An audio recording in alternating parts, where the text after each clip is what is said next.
Ladies and gentlemen, super excited to have this next guest on the show. I've been a fan of his for many, many years since he was over there in the World Series of Fighting. He is making an appearance here today, courtesy of Dominance MMA Management. We are talking about the man they call the Highlight, Justin Gaethje. Welcome to the show, Justin.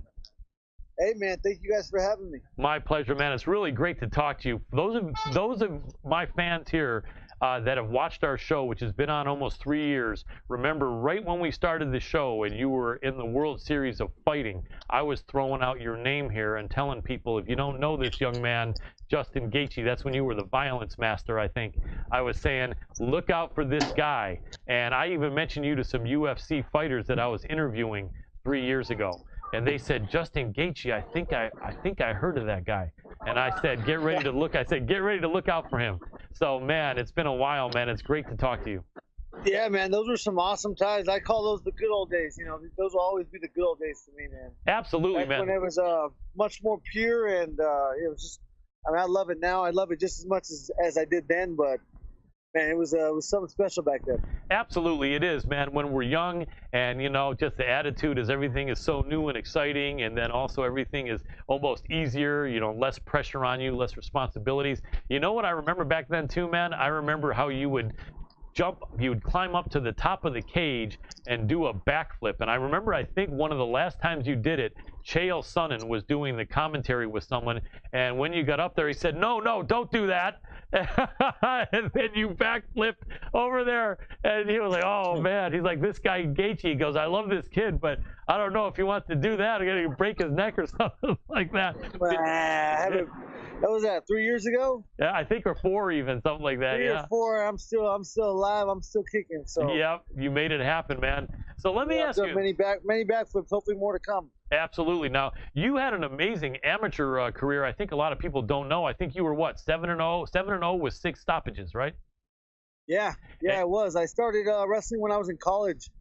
So my coaches told me if I got my grades up, they would give me a fight. So I did, and I would take like 2 or 3 fights in between the wrestling seasons. So I had still never trained, never been in a street fight. I had no idea if I could fight until after my 5th fight, where I almost got knocked out, and I was like, oh, I better learn what I'm doing if I'm going to do this. So yeah, that's when I found Trevor Whitman, and the rest is history. Absolutely. Well, it ain't history yet, but it will be. Absolutely. Well, it's great. It's a great path of history you're carving out, man. Trevor Whitman's amazing, man. One thing I know about him is I think he smiles more than any other top fight manager I've ever seen, or trainer and coach, rather. And I've talked to a couple people that train under him. I forget the names right offhand, but they said that the man is probably one of the most positive coaches and trainers out there in history, and one of the more positive people out there. Is that what you see in Trevor?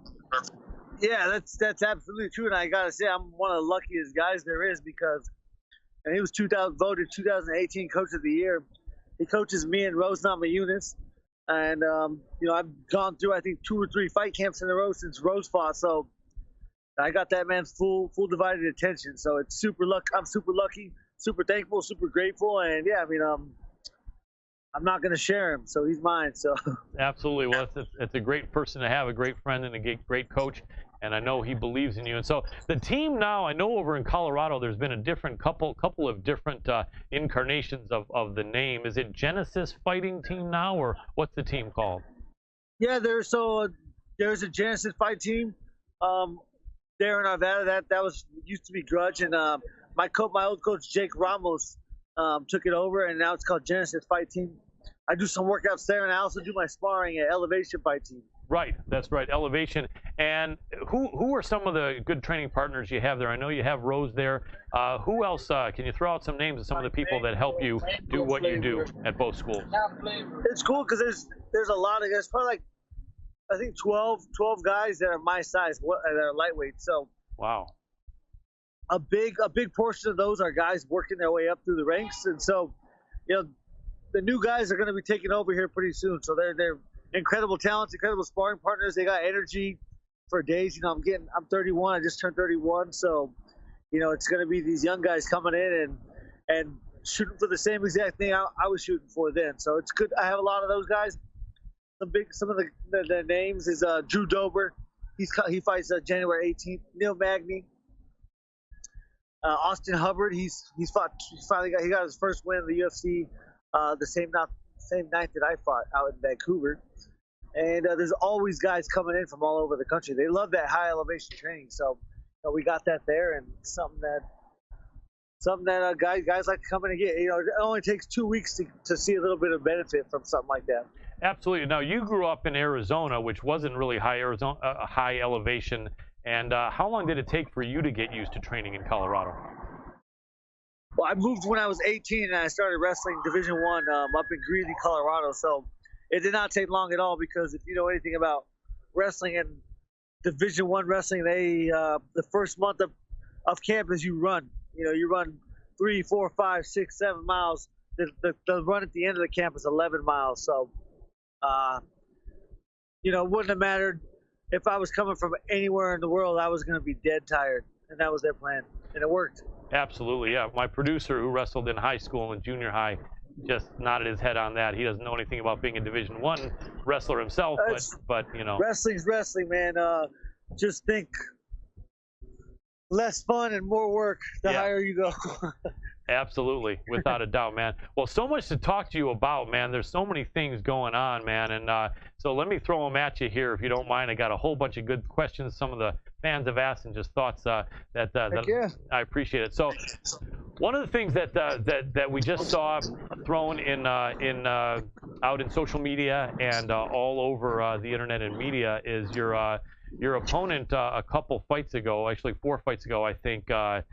Dustin Poirier said that I think Justin Gaethje is the guy to beat Khabib.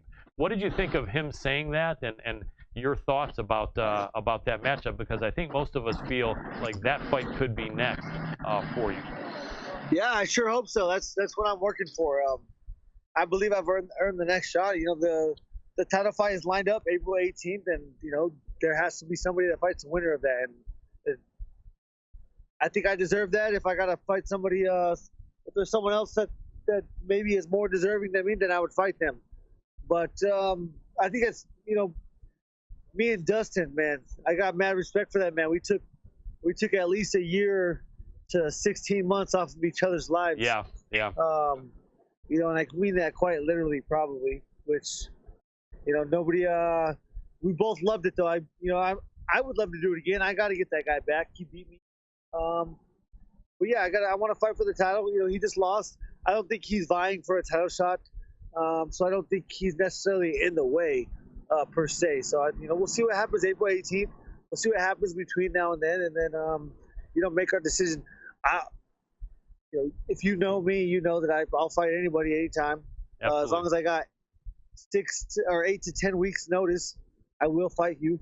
But I've put some smart people around me, like you just talked about. Trevor Whitman, one of the 2018 Coach of the Year.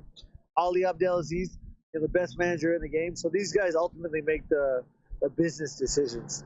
Absolutely. You could say with Trevor Whitman, the genesis of the sport, he's part of it, and elevation, he's elevating his athletes to the highest levels. And then with Ali, dominance, MMA management, they're one of the dominant management teams, if not the most dominant team in the sport, man. Yeah, so, no one's got the kind of ammunition that Ali's got. I'll tell you that. Yep, without a doubt. So how about the other fight? We know that it would have been nicer had it have been Justin Gaethje versus Conor McGregor instead of Cowboy Cerrone, who Justin Gaethje knocked out against Conor McGregor. But it is what it is. I know you've stated that it looks like Conor just picked a different avenue to eliminate himself kind of from title competition. So can you tell me your thoughts on the fact that matchup was made, and then your thoughts maybe on how that fight plays out? Yeah, I'm pumped for Cowboy. I'm pumped for Cowboy to coming off 2 losses, something like this can people will forget real quick that he lost 2 in a row if he goes out there and finishes McGregor or beats McGregor. So I'm happy for him. I'm happy for the opportunity that he has right now. I just I think it's cool. Like I said, for me, it's better that it's at 170 pounds because in my mind, it clears up the picture when it comes to getting a title shot, getting him out of the way. But you still never know, man. it's hard to talk about because I really have no idea. I have no, not much control over what's going to happen. All I can control is how ready I am and how I perform every time I step in there. So I'm looking for the title shot. I'm looking for Khabib. I want Khabib before he retires. He stated multiple times he's not going to fight very many more times. So I really, really, really will, not be content with my career unless I had the shot to beat him or to at least test him. Absolutely. And I think you both are right around the same age, you and Khabib, I believe, right? I think we're the exact same age, yeah. Yeah, so I mean, it really will be an amazing matchup. And so you do feel that that Cowboy beats Conor. Do you feel extremely confident about that, or it'll be decisive, or could that fight go either way? Oh, shit. Hey, the reason that you have a job and the reason that I grew up loving this sport is because MMA is so unpredictable and there's always so many things that can happen at any given moment. So I'll never say anybody doesn't have a chance. I think Conor, and who knows where Conor's head's at, but that's super important when it comes to fighting somebody for, in the middle of a cage with all that pressure that he has on himself now. He has to win. Yep. He cannot lose. If he loses, he goes away. So it's super important for him, and I'm pumped for Cowboy to go out there and perform. Absolutely. I know Cowboy is someone you like and respect a lot.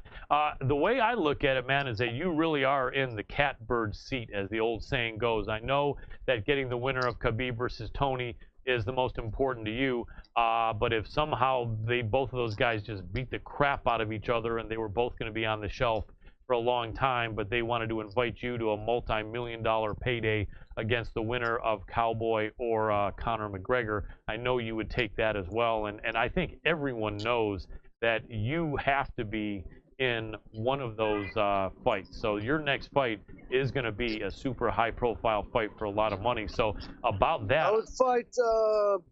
I've trained a long time to fight people, and there's not a lot of people I wouldn't fight for multi-million dollars. So. Right. Sign me up. Exactly. And so I would say, though, that being that you're in this amazing position, man, I would recommend don't go do too much water skiing or jumping from airplanes or snowboarding. Oh, hey, like you just said, it's going to be a wild sci fight. I got time to do all kinds of shit. Yeah, that's true. But don't. How about this? Don't get into any bar fights or street fights that gets you locked up or anything, please. Oh, shit. I've never ever in my whole life been in a one-on-one street fight. I was in 3 big brawls, like group fights in college, but never been in a one-on-one street fight. So I promise you I will stay out of those. Excellent. I'm not trying to seriously injure somebody. Absolutely. Sounds good. So let me ask your opinion, because it's not a foregone conclusion that Khabib wins this next fight. The fight with Tony Ferguson is definitely a snake-bitten fight, as you know.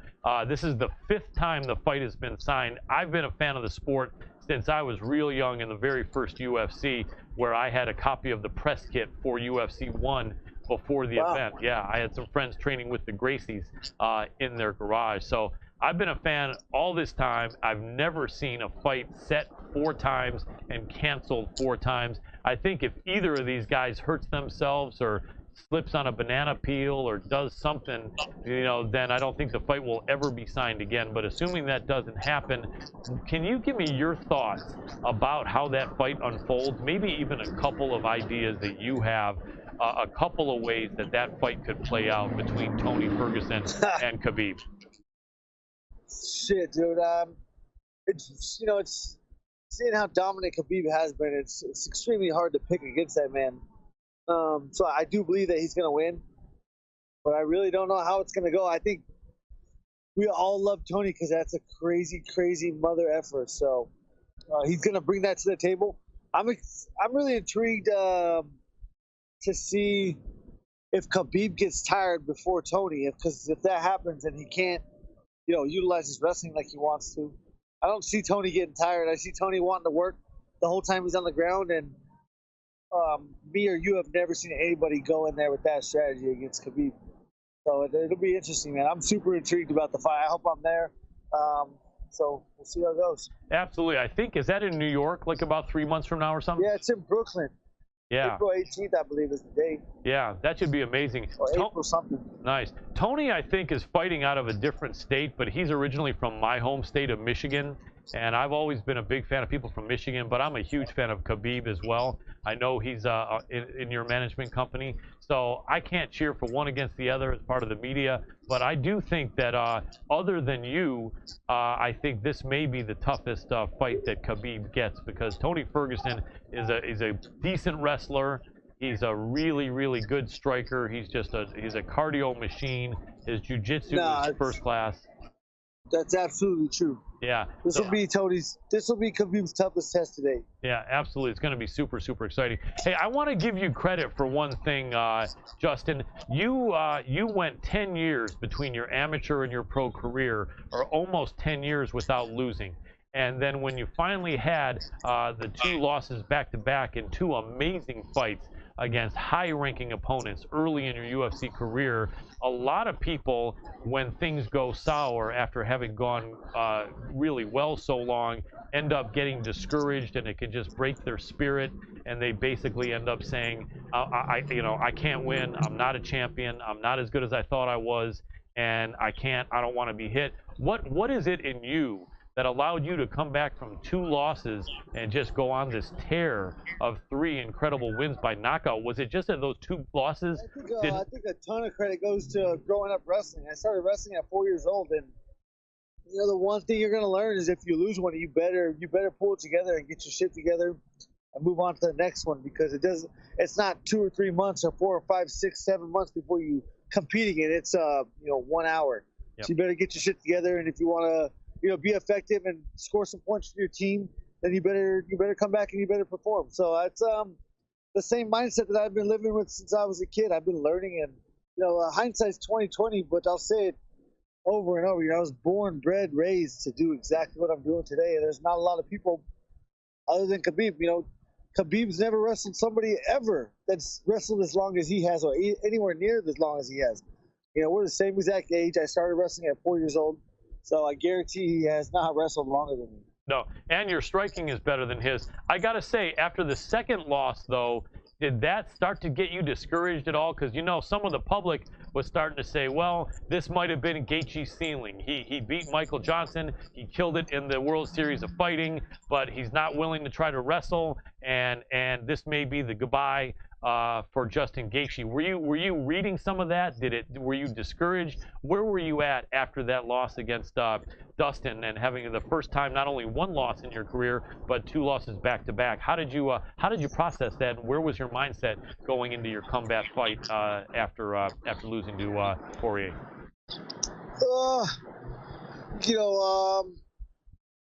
Like you said, you've been watching this sport since UFC 1. Yeah. It doesn't take long for you to watch a fight to understand who's a fighter and who's not a fighter. I am the definition of that, of the fighter, of a fighter, of someone that has lived and breathed and dreamed and done this since they were a little child. I'm sure you were a fan and excited for me to go into the UFC because you knew I possessed the skills that you need to perform at the highest skill or at the highest level. I never once questioned whether I had the skills or ability to be the best in the world. It was a couple small things. Decision making. All it was decision making. I made a choice to go in there and fight a certain way, and it wasn't broken, so I couldn't fix it. It wasn't necessarily broken against Eddie because he was so close to being finished. So to go back and look at it, I was like, I think it was still working. So I go back and do it again. And Poirier luckily he was skilled enough for him and for myself to land that big shot, and for me to go back and I haven't made a conscious necessarily, like, there's nothing that's crossed my mind that says let's fight different, other than me saying if you get hit and he hits you hard enough when you don't see it, or you're on one leg or something like that, then you're going to go to sleep and the fight's over and you can't win. But if you don't get hit, then you possess the power the whole time. No matter how tired I am, I possess the power to chop you down with leg kicks and to knock you out with my hands or my knees or my elbows. So just to be able to rely on that is what I use. Absolutely. Do you feel it made you better because you've been on a tear? I mean, now people are saying the exact opposite. Now people are saying this Justin Gaethje of 2019 kills the ones of 18 and 17. What did you do? Did you do something different? It just let me reassess my decision making when I've been making different decisions, and it turns out they're better decisions. I made the same decision. As you said, I went 10 years without losing, and I had never been in a street fight. I had never trained to fight when I started. I fought 5 times without ever stepping in a gym. And so, you know, as human as I can possibly be, like, we're all human, and like, why would you change anything? You know, and so when I did do that, then I was able to finally to go back to the drawing board. So I'm happy I lost. I'm happy that that happened to me, and I think I'm 100% positive it made me a much better fighter, and a much more intellectually, I don't know, designed fighter per se. You know, just don't get hit. You know, and so that is important, obviously, for health, for longevity. I want to fight for a long time. I fight for money. This is my career now. Obviously, I'm not going to pick another career. So yeah, it was just a decision making. That's is what I changed. Absolutely, your fight IQ definitely My seems, choice. Yeah, absolutely. It seems even higher, and you have great coaching. I think one of the signs of a champion is being able to make adjustments when things aren't going well or didn't go well. And it seems to me like so many fighters unfortunately can't really make those adjustments except for maybe the very best. And I think you're one of those. What was the? I'm sorry, you cutting out a little bit. What was the No question? problem. I was saying that I think it's just your ability to make these adjustments after those losses and being able to, you know, improve your fight IQ and make better choices and be more efficient and more just aggressive and accurate with your punches and your movement. And I noticed that a lot of fighters can't really make those type of major adjustments. Only really the very best fighters out there. It seems like that's something that's hard for most fighters to do, isn't it? Yeah, it's that, but it's, you know, first and foremost, and it's my coach, Trevor Whitman. He's been working on this on my feet for eight years now, but again, I was making a choice to go out there and create chaos. So now I can go out there, be methodical, and use the technique that he's been teaching me for 8 years. You know, going on 9 years, and luckily I have him to myself, and you know, it's a perfect combo. I'm a canvas, he's an artist. And thank God I'm incredibly talented in what I'm doing right now. Absolutely. A lot of people look at you as kind of the Arturo Gatti of MMA. I don't know if you know him. He's a fighter from when you were a little kid who since passed away. But he was an old school champion that wasn't afraid to get hit and then just gave back even harder than he took. I know that a lot of fighters also feel like they'd love to see you wrestle and not get hit as much. Do you feel like your wrestling could play a part in your career down the line? I know that defensively it does, but do you think we may see a little bit of that D1 wrestling, or do you really feel like that's not what people want to see and that's not what makes the fight fun for you? No, I promise you I'm using my wrestling so much. I was a great wrestler because I was a great defensive wrestler. People can't take me down. You know, Dustin and Eddie, they tried to take me down. They couldn't take me down. I've been taken out once by Michael Johnson. That was for about 4 seconds. And other than that, I've been in 30 fights and never been taken down. So, that's good wrestling. I'm 21-2. You know, I was having success in the fights that I lost on my feet, and they tried to take it to the ground. And so I don't know. Yeah. It's when I need it, I'll use it. I promise you that. If you go back and watch me, if you want to see me wrestle, go back and watch my early days. I wrestled a lot. Yeah, absolutely. I remember those fights with Palomino and Firmino in World Series of Fighting, man. Those were so amazing. And then your fight with Nick Newell, man. That's an amazing tough kid as well to have only one hand and lower arm, isn't it? Yeah, he's incredibly tough. He's still kicking butt over there in Bellator. Yeah, absolutely. Tremendous athlete, tremendous fighter. So, man, there's going to be so many good things coming your way. Justin, can I pick your brain real quick, get some quick predictions on some upcoming fights? Yeah, let's do it. Let's do it. Now I'm getting headed to dinner. Absolutely. I appreciate it a lot. So, UFC 245, 3 title fights coming up. I remember a couple years ago, I saw a fight card that had 3 title fights in the UFC, and all 3 titles changed hands. I don't know if that's going to happen this time, but let's start with the featherweights. How do you feel that Max Holloway and Alexander Volkanovski plays out, and a prediction if you have one? I think I'm going to go with Holloway on that fight. You think it's going to be close, or do you think Holloway will just kind of own him because of the length of experience?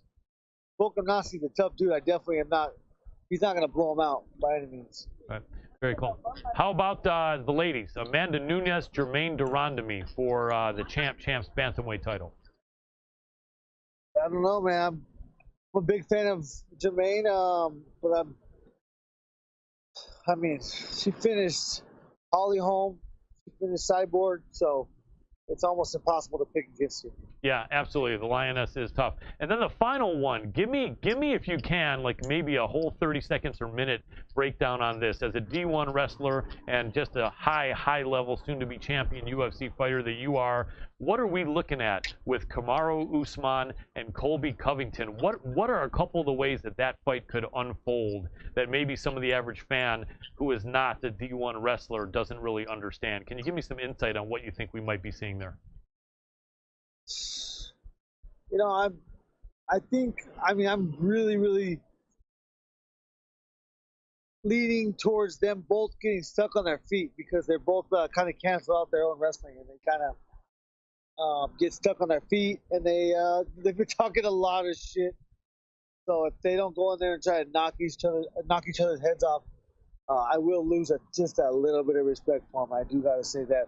I don't know who's gonna win. I think I gotta pick Kamaru. I haven't watched many of Colby's fights. His attitude and his personality really turns me off. Yep. I don't care if he's the best in the world. I probably wouldn't want to watch him. Yep. And unless he was an incredible striker, but that he is not. Nope. So just a big mouth and a good wrestler. Yeah. So hopefully someone g's kneed in the head. Hopefully they both shoot in. And if someone's not trying to knock the other's head off, hopefully they'll both just shoot in and they'll hit heads and Kamaru will knock him out. Absolutely. You don't think either one is a substantially better wrestler than the other? I don't think we're wrestling is what I think is the factor. Yeah, makes sense. Yeah, it's just no matter how accomplished they were in college or high school or little leagues, none of that will matter come December 14th about 9:30, 10 p.m. Western time, Pacific time. Yep, absolutely. Any thoughts about 170 in your future? Or you think you'll be 155 till the end? Oh, I'm a 155er, man. I'm trying to fight for a world title over here. Absolutely. No need to look past that. Well, I think that's going to be coming up, man, and we'll definitely be cheering for you, Justin. Keep doing what you're doing, man. Can't wait to see you have just continued success in 2020. You're one of my favorite fighters for many years since people hadn't heard of you. So just letting you know, man, MMA Power Hour is behind you. You take good care. Thank you so much for taking the time out of your schedule. Hey, thank you, man. Thank you for the support. I appreciate the time. My pleasure. Have a great night.